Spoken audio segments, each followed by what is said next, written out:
The playoffs are here, and you can predict the action all the way to the finals with FanDuel Predicts. Predict the spread, the total points, and even the game-winning moments that make the playoffs. Sign up and get a $25 bonus with FanDuel Predicts. Offered by FanDuel Prediction Markets, LLC, a registered futures commission merchant. 18-plus bonus is non-withdrawable and expires 7 days after receipt. Trading derivatives involves significant risk and may not be suitable for all investors. Manage your activity with their consumer protection tools. Restrictions apply. See terms at FanDuel.com/predicts/bonus-offer-terms. Excuse me! Taxi! Come on, what are you doing? This is the 77 WABC minicast.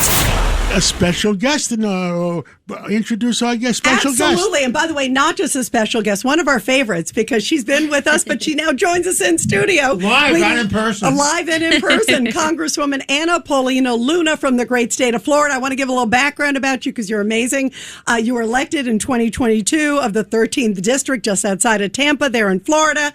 And now I love her even more because she's also an Air Force gal of 6 years. And your hubby, too, as well. So this is the best. Thank you so much. Really happy to be on the show. I know we have a lot to cover today. So yeah, well, where do we start? I mean, you've done so many things. You've looked into UFOs. You've looked into security things. Dark money. Dark money. Where do you want to start right now? I think it's really important right now. You know, we're seeing such a political divide in this country, and a lot of people don't even realize that this is all manufactured by foreign governments.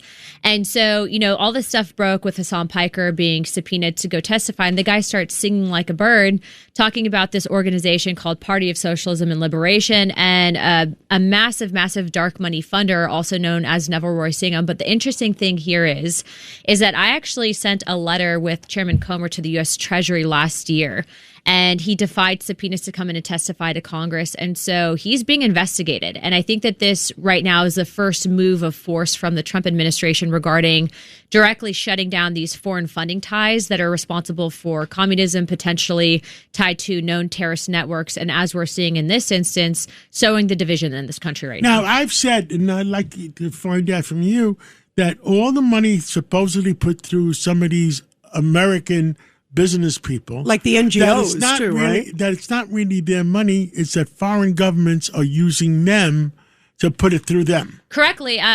And what's interesting about Neville Singham, though, specifically, is that he is directly funded by the CCP. He lives in China. And so he's an open Marxist. He does not like this country. And I don't know if you guys remember. Do you guys remember those riots in LA on immigration as soon as President Trump got elected? Yes. I called them the Timu riots jokingly because they were all funded back to China. And I did a lot of work with a woman by the name of Jenica Pound. She runs the page Data Republican on X. But I mean, funding ties named everything. I mean, these people are dead to rights on violating something called FARA, which is the Foreign Agent Registration Act that people are required to do if they are working on behalf of a foreign government. But it's not just them. And so I've been making calls for the administration to reopen this office and look into everything, because I think a lot of people, what they don't realize is when you have a lot of this divide in the country, what people aren't realizing is, A, it's funded. These rights are not organic. But then also, too, there's something called bot farms. And so what bot farms do is you might be arguing with an account that has, let's say, 200 followers or 1,000 followers. On social media, but it's not actually a real person. It's just AI. And what they do is they will artificially inflate algorithm to show a certain position. And it kind of goes along with that saying you never want to be in trouble if you're in a crowd of people, because people will look around and instead of doing the right thing, sometimes they might stay quiet. And I think the same thing exists in politics and in opinions. And so they are essentially basically breaking this country apart. It ties into what we were talking about, Judge, in regards to these data centers, if you want to jump in on that. But it's all China.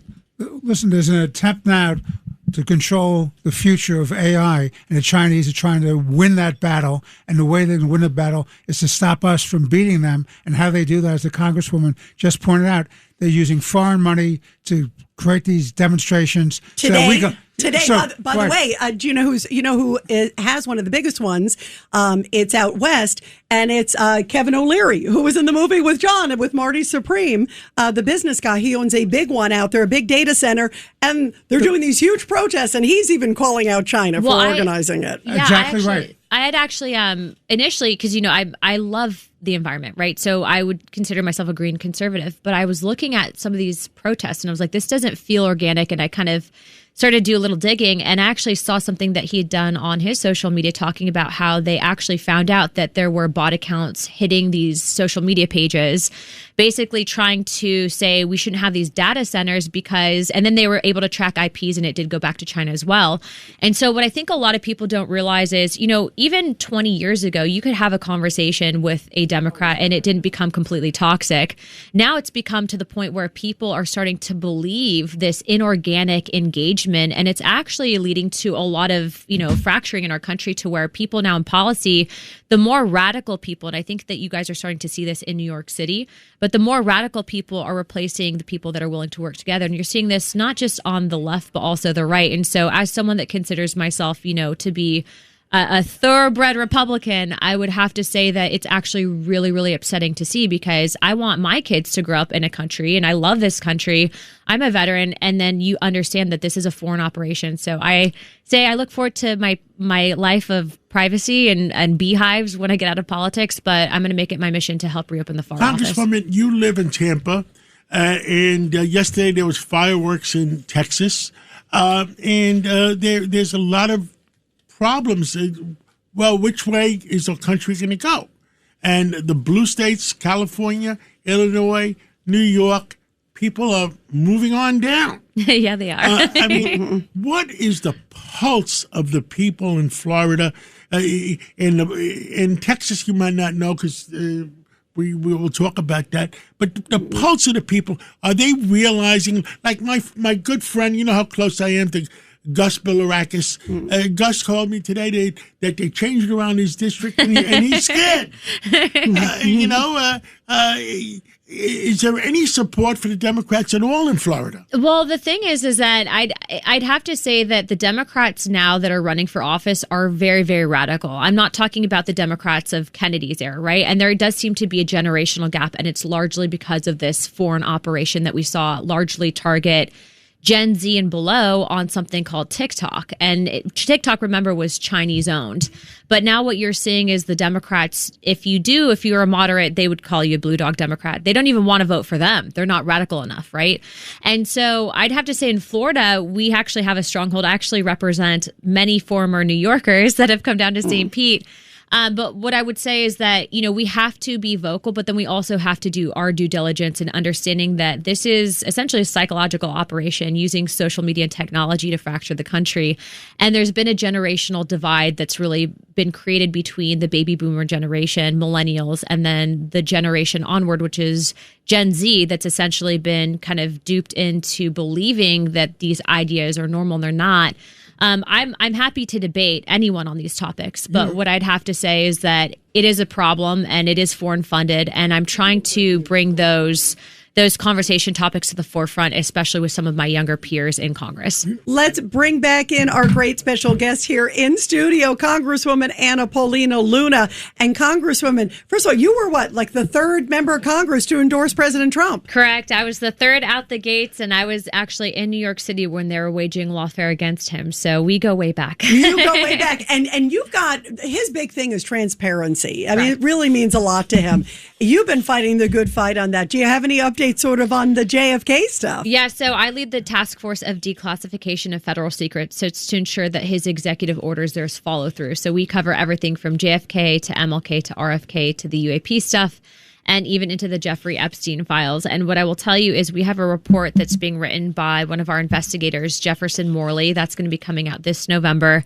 So it will be publicly available for the American people. But of the thousands upon thousands of records that were finally declassified. So remember, president after president had tried to do this, and it wasn't until President Trump got in that Director Radcliffe and ODNI Gabbard were actually able to deliver on these declassification of files. But we did find evidence that the CIA did indeed undermined congressional investigations into the assassination of Kennedy, destroyed evidence. We had multiple witnesses come in, one of which was a physician who actually had been in the room when Kennedy was brought to the Dallas hospital shortly after he had been shot. This gentleman was into his 90s and did testify that there were multiple entry wounds from both the front and the back. And so people say, well, will you ever find the smoking gun? The fact is that there has been evidence destruction. We're never going to find, I think, the exact names. However, what I will say is that if you put together the mosaic pieces of evidence, you can see the picture that the CIA did engage in a coup against a sitting president. I think this gets into the fact that President Kennedy at the time wanted peace. He wanted to end the Cold War, and he was seen as a radical, but he wasn't supported by his own cabinet. And ultimately, if you actually go back in history and kind of see similarities then today, what we're seeing with President Trump and his foreign policy, it's unfortunate what happened to Kennedy, but it's equally as important that the American people know, because for so long they questioned, they had this distrust in the country, and it really all stems back into what happened with Kennedy. Congresswoman Anna Paulina Luna, you are more right than wrong. Thank you. Yeah, you're a hero fighting the good fight. I love it.